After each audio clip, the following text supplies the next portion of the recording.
Hi everyone, welcome. FPLMattDay here, and this is my Euro 2024 Fantasy Group D preview. If you're new here, please hit the subscribe button, get some comments in as well with any questions you might have, and be sure to like the video as well. We'll share screen and go through Group D shortly. In my opinion, this is one of the strongest groups for fantasy picks that we're going to go through. So let's go into it now. And for those that know the groups at the back of their hand will know there's a couple of big teams in this one. So you can see it here on screen. First place there, Netherlands. Lots of very good picks that we're going to go through from them. Strong team coming into this year's tournament. Got France there in second. Very, very strong team as well. Finalists of World Cup 2022. Winners of World Cup 2018 as well. Finalists of Euro 2016. One of the favourites for the comp. Poland always have a couple of good picks. And you've got Austria in there as well. So that's Group D. So we'll stop sharing screen for now there, and we will go here into the fantasy element. So let's share screen, and you'll see my team on screen, which is my current team selection as well. I'll have a full team selection video before the end of the tournament. We'll zoom in just for now, but we'll click make transfers so we can see a list of players.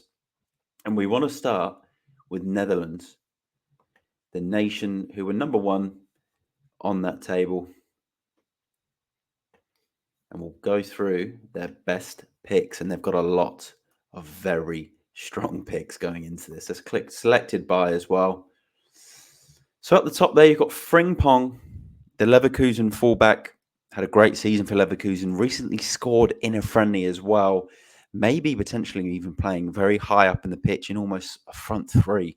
So he's currently 34% selected off the back of that at €5.5 million. And then Virgil van Dijk, another big pick at 6 million, 33% owned.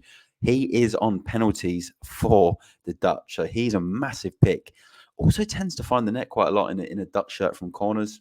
Xavi Simons, 15%. Really good in Uefa games in the Champions League for Paris over the last season. If he does find himself nailed in this Dutch team, which we're expecting him to be in that lineup, really good midfielder pick at 7 million. And then you've got Dumfries, who's always a brilliant pick in fantasy games. It's going to be interesting to see where he might fit, because you've got Frimpong in there now. There's also the likes of Nathan Ake, who we'll see further down there, who might be on the left side. So it's going to be interesting where some of these sort of fullback type of players fit. But if he does get the start at 7%, Dumfries, he's got incredible stats in tournaments for the Netherlands. And you can see that in the assists in qualifying. He got 5 assists and 4 clean sheets. He's got a big eye for goal. You've got the likes of Matthias de Ligt, Cody Gakpo, likely to play in that front three, only in 4% of teams, 7.5% owned. Another really good tournament player. You got Frankie de Jong, Ake, 5.5 million defender, Depay, 7.5 million. Another very, very popular tournament player for the Netherlands. The likes of Marlon at 1% owned as well if he gets the start. You've got Mickey van de Ven from Spurs if he gets the start, potential 5 million is a bit of a budget defender. But lots of good defensive picks here. You've got De Vrij as well, Timber, Daley Blind, Steven Bergwijn, another big pick for the Netherlands when he's fit. So lots of players to think about. One to keep an eye on here is Stengs at 6.5 million from Feyenoord. If he gets the start, he could be a real budget midfielder at 6.5 million. Brilliant in fantasy football Champions League for Feyenoord. We'll scroll down further into the team just to see if there's anything else in here worth mentioning for now. And I think that's probably it for the Netherlands. So we'll scroll up and I'll sort of talk about my favourite picks from the ones that I mentioned. And I think in number one, I'm still going to say Denzel Dumfries is my favourite pick for Netherlands, just based on the experience and what we've seen when he's played for the Dutch. Then I'm going to put Van Dijk in at second because he's on pens. That is really powerful. And then a mix of Gakpo and Depay coming in at third place. So that is the Netherlands. Lots of good players to think about. So let's go to the French team. And again, lots of strong picks in this French side. So let's bring them up on screen now. We're doing it by most selected. Mbappe, absolute must-have. He's in 77% of teams already. Austria in the first game. Theo Hernandez, pretty much one of the most nailed defenders in this French side as well, has an eye for goal, 26% owned. And then Maignan, the goalkeeper at 5.5 million. Nailed goalkeeper in pretty strong French defence. William Saliba, 5.5 million. So very strong picks. Griezmann, very underrated pick at 9 million. Knows how to turn it on in tournaments.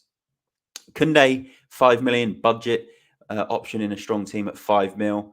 If we know he's going to get the starts, he could really be a good pick to have instead of the likes of Saliba or Theo Hernandez as well. Dembele, bit of an outside chance. Giroud, always good in the French shirt, but again, outside chance. And then you go into the midfielders and the rest of the defenders. There's so much to pick from. Coman's probably the only other one in 3% who I'd say, if he gets that start, there's a lot of potential in there. But when you think about the French, and we'll just scroll down and look more here into the full squad, you've got a lot more sort of bit part squad players here as we scroll down. And there will be some gems in there as well that probably have a breakthrough tournament. But if we're talking about France and the sort of must-have players, it's definitely the ones that are already quite highly selected already. Hernandez, Mbappe, Maignan, Griezmann, and Saliba. And then if I'm going to go for someone that, isn't kind of in that mould, it would probably be Koundé at 6% and Coman at 3% if we know that they're going to start the games. So that's the French, very, very strong side. Let's go to Poland, who have a few good picks. They have a few good picks in there. Again, France and the Netherlands, who we focused on mainly, are the ones to really keep an eye out on. But the goalie at 4 million, Dragovski, again, good second goalkeeper to have, if he's guaranteed the starts. Lewandowski, big player. 3 goals, 2 assists in qualifying. Doesn't really sound like much.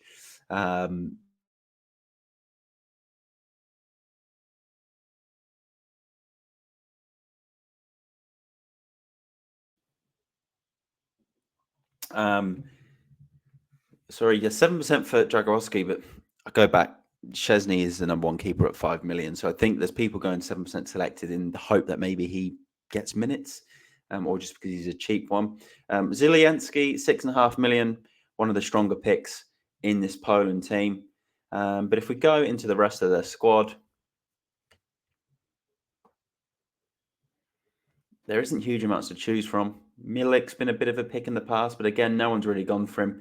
I think that's kind of where it ends for Poland. There isn't anyone else I'm kind of really jumping out from in this Poland side. So let's end with Austria. This group is all about France and Netherlands, really. I know there's always players for these teams that finish in 3rd place that we've got to think about, but we'll go to the Austrians. Alaba and Sabitzer, as always, remain the 2 sort of popular picks. Sabitzer can always do well in these sorts of tournaments. You've got Lima as well in there. Strong season at Bayern Munich, so someone to keep an eye on at 6 mil if you're looking at the ball recoveries. Nautovic as well, knows where the net is. You've got Baumgartner as well, the midfielder. But they've got a lot of players at 0% selected. I don't think I'll be jumping to too many of these picks, if I'm being honest. There is they've got Post, 4.5 million. A couple of assists in qualifying, some to maybe keep an eye out for. But I think that's probably really where it ends when it comes to the Austrians. Couple of cheap goalkeepers, though, if you are looking for a sort of 4 million budget second keeper. But we'll stop sharing screen there. That was the Group D preview for Euro 2024 Fantasy. Some of my favourite picks and players, especially from those 2 stronger teams in Netherlands and France. Subscribe to the channel if you're new. Let me know what you think in the comments and give the video a like. And I will see you all in the next one for the Group E preview. And there'll also be Group F and other Euro Fantasy videos to keep an eye on. So I'll see you all in the next one. I'm FPLMattDay. Bye for now.